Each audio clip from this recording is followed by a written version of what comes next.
And what do you think is the drive that's pushed you to continue these events, or we're continuing, like you kept on getting a Norseman and so on. So it's like Yeah, very intense, I would say. Like how, yeah. No, it's everyone gets a different high by doing yeah, something else, right? In my particular case, I think when I did the sprint distance, I went into the Olympic distance and I yeah, said that people who will do half iron are crazy. But eventually next year I did the half iron.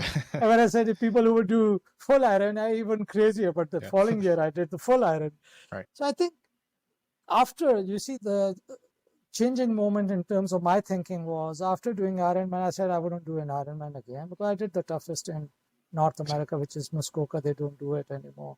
I said I would like to do something more enduring that challenges, gives you a bigger challenge. So I looked up world toughest endurance challenges, and over there were 10, yeah, out of which one of them was Norseman, which is the world toughest, not the toughest, but the most enduring triathlon event yeah, on the planet. So that was my introduction to XTRI, and XTRI is the Extreme yes, Triathlon yep. Network. Mm-hmm. So my first introduction was in 2016 when I attempted Swissman. Yeah. So these extreme triathlons, you are part of, I call it a crazy or a cuckoo group of 6,000 people globally, and you go for an application process or lottery system, and they select only 250 Yeah. globally. So I got selected for 2016 for Swissman.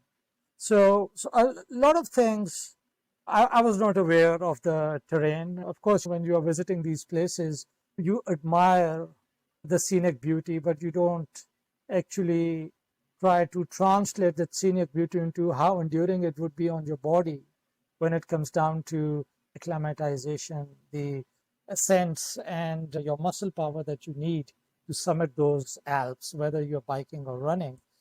So in 16, I attempted Swissman, and after probably 120K bike there at top of Furka Pass, which is the highest point of the triathlon, it's around 2,600 meters. I was surrounded by snow, and then thunderstorm kicked in.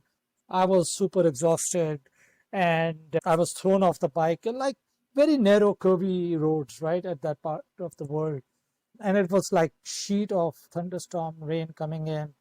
I was thrown off the bike 3 times, and eventually I called for SOS, right? Yeah. So I personally think probably the best thing that had happened to me, because whatever I've done in my life, whether it's professional or personal, I've always more or less accomplished or succeeded to an extent to finish.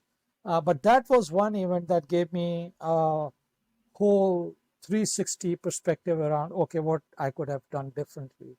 Yeah. And then I got familiarized to the terrain. One key reason was we reached there probably a day earlier rather than a week earlier, right? Yeah. So the fatigue, there were a lot of things, nutrition, because I've been training myself as well, both other than the training routines, even the nutrition and all that stuff. But nevertheless, there was a lot that gave me self-reflection around this aspect. So I again went for a 2017 lottery, and luckily I got selected. Nice. And then I worked again my way, understanding the terrain, that what will it take me to finish. And to my luck, to my kudos to my support team, I think I was very lucky to finish Swissman.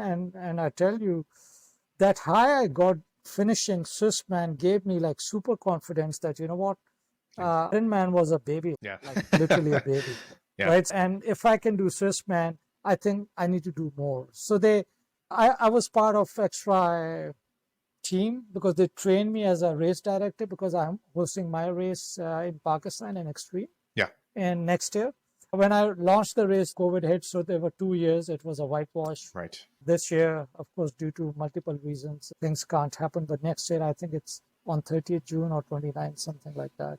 Okay. So it's going to happen in Pakistan.